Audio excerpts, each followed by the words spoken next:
তাআলা। আল্লাহ পাক পৃথিবীর বুকে যত মাখলুক সৃষ্টি করেছেন, সমস্ত মাখলুকাতের থেকে শ্রেষ্ঠ মাখলুক সৃষ্টি করেছেন মানব জাতিকে, ইনসানকে। এদের শ্রেষ্ঠত্ব কেন হলো, বা আমাদের শ্রেষ্ঠ জাতি কেন বলা হলো? মহান রব্বুল আলামিন তিনি পৃথিবীর বুকে এই জাতিকে সঠিক রাস্তা দেখানোর জন্য, তারা যখন এই ইহকাল ছেড়ে যখন পরকাল গমন করবে, সেখানে তারা কিভাবে শান্তি এবং সুখময় জায়গায় থাকতে পারে, তার জন্য যুগে যুগে আম্বিয়া আলাইহিস সালাতু ওয়াস সালাম পাঠিয়েছেন। এবং সেই আম্বিয়া আলাইহিস সালাতু ওয়াস সালামদের কাছে মহান স্রষ্টা মহান রব্বুল আলামিন তিনি তার আসমানি ওহী বাণীও পাঠিয়েছেন, যাতে সেই আল্লাহর কোরআন বা আল্লাহর বাণী দিয়ে তিনি তারা যে নবীর প্রতি পাঠিয়েছেন আসমানি কিতাব, তিনি সেই কিতাব পাঠ করে সেই কিতাব দিয়ে তারা উম্মতদেরকে সঠিক রাস্তা যেন দেখাতে পারে। আম্বিয়া আলাইহিস সালাতু ওয়াস সালাম পরস্পর এসেছেন, কিন্তু বিদায় নিয়েছেন। কোন নবী কিন্তু এখন দুনিয়ার বুকে আর নাই, আর আসবে না।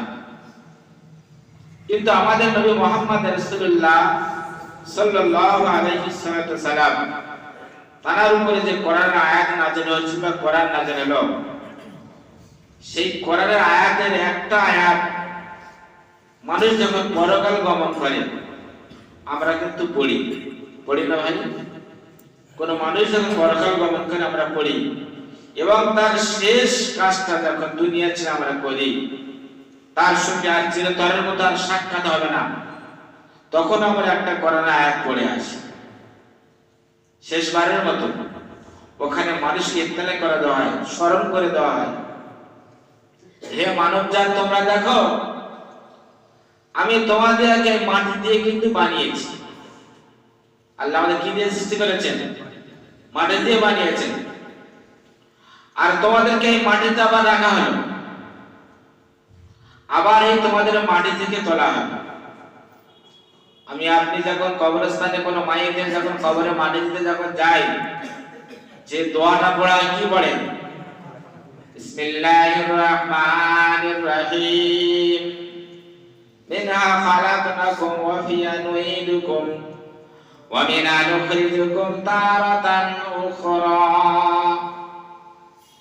বিশ্বনবীর কাছে যখন এই আয়াত নাযিল হলো, বিশ্বনবী মুহাম্মদ রাসূলুল্লাহ সাল্লাল্লাহু আলাইহি সাল্লাম তিনি যখন তার উম্মতদেরকে আয়াত শুনিয়ে দিলেন, তারা তখন বললেন, ইয়া রাসূলুল্লাহ, ইয়া হাবিবাল্লাহ, আমরা দুনিয়ার বুকে যতদিন ছিলাম, মহান স্রষ্টা আমাদের এই শক্তি দিয়েছিল, তার হুকুম যদি না মানে কিন্তু তিনি আমাদের কোনো কষ্ট দিতেন না। সারা পৃথিবীর মানুষকে যদি আল্লাহ মনে করতেন হিদায়াত করে দিতে পারতেন, যদি আল্লাহ মনে করতেন হিদায়াত তাদের সঠিক রাস্তা দেখিয়ে দিতে পারতেন, কিন্তু না, মহান রব্বুল আলামিন বলেন, আমি তোমাদেরকে যে এই জন্য সৃষ্টির সেরা করেছি, তোমাদেরকে মানব জাতি এই জন্য করেছি, আমি তোমাদের ব্রেন বুদ্ধি মগজ সবকিছু দিয়েছি, তোমরা বিবেচনা করে দেখো। আমরা যারা এখানে এসেছি, আমাদের আল্লাহ পাক ব্রেন বুদ্ধি মগজ সবকিছু দিয়েছে, দেয়নি ভাই? কোনটা ভালো কোনটা খারাপ আমরা মোটামুটি বুঝতে পারি, কিন্তু বোঝার পরে যদি আমরা ভালো জিনিসটা যদি ছেড়ে দিয়ে যদি খারাপ জিনিসটা নেই, তাহলে সেটাই কি আল্লাহ হবেন? আল্লাহ হবেন না তো। আল্লাহ পাক কুল কায়নাতের যত যা কিছু সৃষ্টি করেছেন, সূর্যকে সৃষ্টি করেছেন, চন্দ্রকে সৃষ্টি করেছেন, গাছপালা তরুলতা সব কিছু মহান রব্বুল আলামিন সৃষ্টি করলেন, কিন্তু সূর্যের এত পাওয়ার নেই যে রাত 12টার সময় ও ঠেলে উঠে চাঁদের আলোকে অফ করে দেবে। আছে? চাঁদের সেই পাওয়ার সেই শক্তি নেই যে রাত 12টার সময় উঠে বেলা 12টার সময় এসে সূর্যের আলোকে ঢেকে দেবে। সে শক্তি আল্লাহ তাকে দেয়নি। আল্লাহ ওই সমস্ত মখলুক জগতের সৃষ্টি করেছেন, তারা আল্লাহর হুকুম মোতাবেক কিন্তু ঠিক ঠিক সময় করছে। কিন্তু আল্লাহ আমাদেরকে সৃষ্টির সেরা করলেন, কোন আল্লাহর হুকুম আমরা ঠিক সময় করি না। করতে পারি ভাই?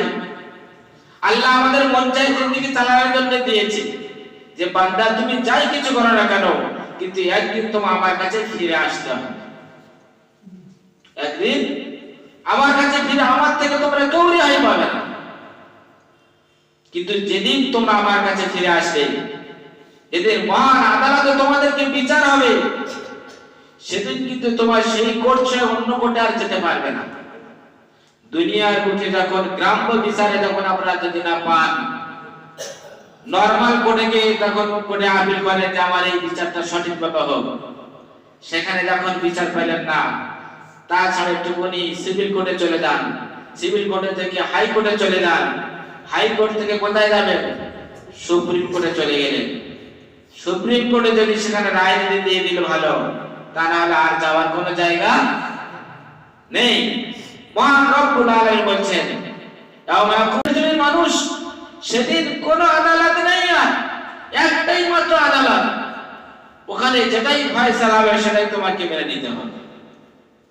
সেদিন তুমি কোর্ট ঘুরিয়ে অন্য কোর্টে আর যেতে পারবে না। পৃথিবীর বুকে যদি তুমি বিপদে যদি পড়ো, অসহায় যদি তুমি পড়ে যাও, যদি কেউ তোমার পাশে যদি না দাঁড়ে, তোমার জন্মদাতা পিতা গর্ভধারিণী মা কিন্তু তোমার সাথ দেবে, আর কেউ যদি সাথ যদি না দেয়, কিন্তু সেদিন আমি আল্লাহ বলছি ইয়াউমায়া ফিরুল মারু মিন আখিহি ওয়া উম্মিহি ওয়া আবিহি ওয়া সাহিবাতিহি ওয়া বানি।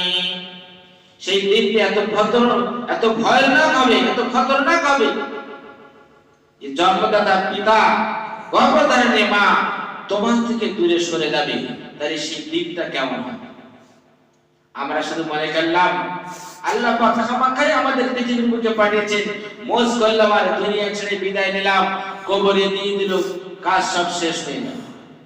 না, প্রতিটা মাখলুককে আল্লাহ রাব্বুল আলামিন সৃষ্টি করেছেন। এই সৃষ্টি করার পেছনে কোন একটা রহস্য আছে, আমরা কিন্তু কিছু বুঝেই না। দুনিয়াটাকে আমাদের এমন ঘিরে ফেলেছে, এমন গ্রাস করে ফেলেছে, আমরা আখিরাতের কথা কিন্তু ভুলে যাই না ভাই।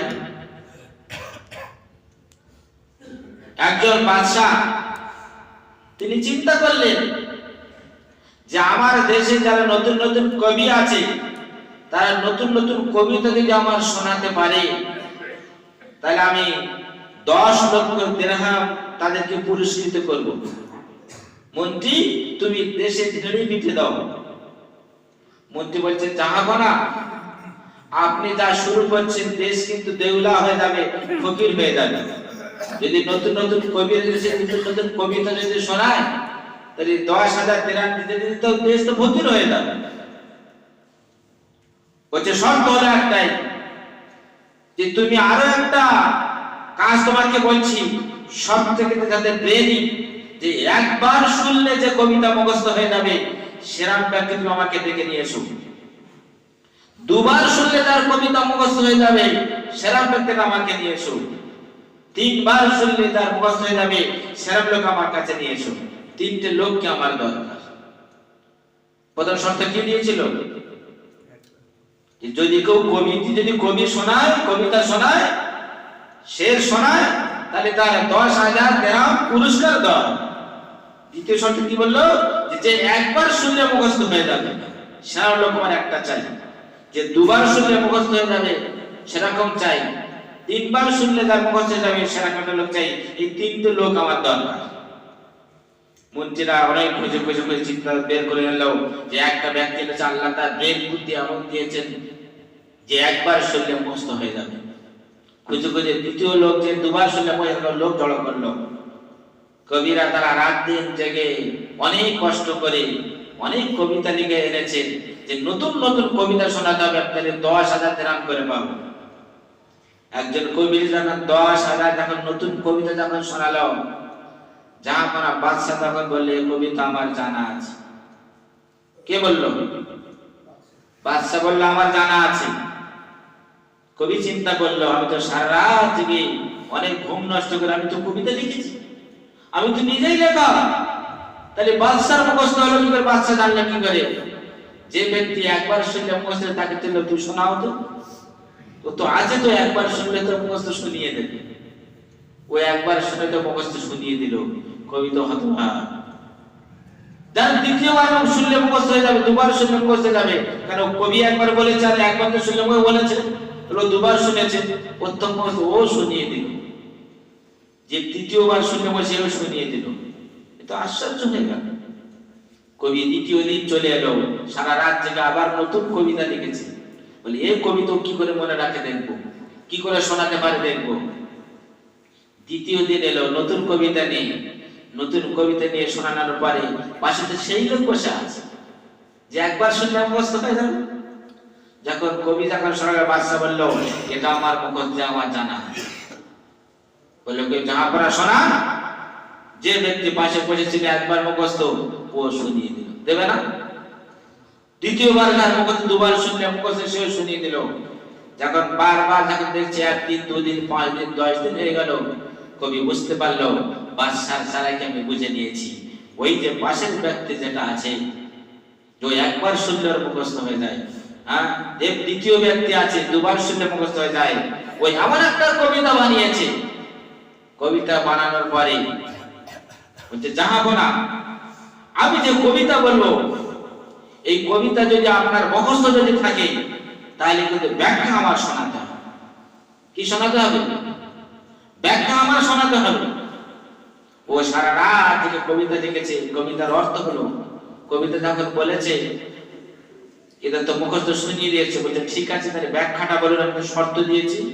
ওই কবিতার মধ্যে লিখেছে জাহাপনা, আপনি দেশের বাদশা হয়েছেন, আমার পিতা তোমার সঙ্গে খুব বন্ধুত্ব ছিল, আমার পিতা তোমার সঙ্গে খুব বন্ধুত্ব ছিল, কিন্তু আমার পিতা তোমার কাছে 10,000 দিনার ধার দিয়ে গেছিল, তুমি সেটা দাওনি, সেটা এখন তুমি দেশের বাদশা যখন হয়েছো, সেটাকে আমাকে পরিশোধ করো। বাদশা চক্ষু চড়ক গাছ। ও সবার সামনে যখন ওই কবিতার যখন ব্যাখ্যা দেবে, তাহলে সবাই তো সাক্ষী হয়ে যাবে, সাক্ষী হবে না? তাহলে বাদশার বাপ যখন দেনা করে গেছে, বাদশা যখন স্বীকার করে নিয়েছে, তাহলে তো 10,000 দেনা তো দিতেই হবে। তখন বাদশা বুঝতে পারলো যে আমার চালাকি আর খাটবে না, আমি চোর ধরা পড়ে গেছি। আমার গল্প বলার উদ্দেশ্য এটাই যে আপনারা যে আজকে জুমার নামাজ পড়তে এসেছেন, আপনারা কবিতার শুধু ব্যাখ্যা যদি একবার দেওয়া হয়, তাহলে কিন্তু আপনারা সামনে জুমা থেকে নামাজ পড়তে আসবেন।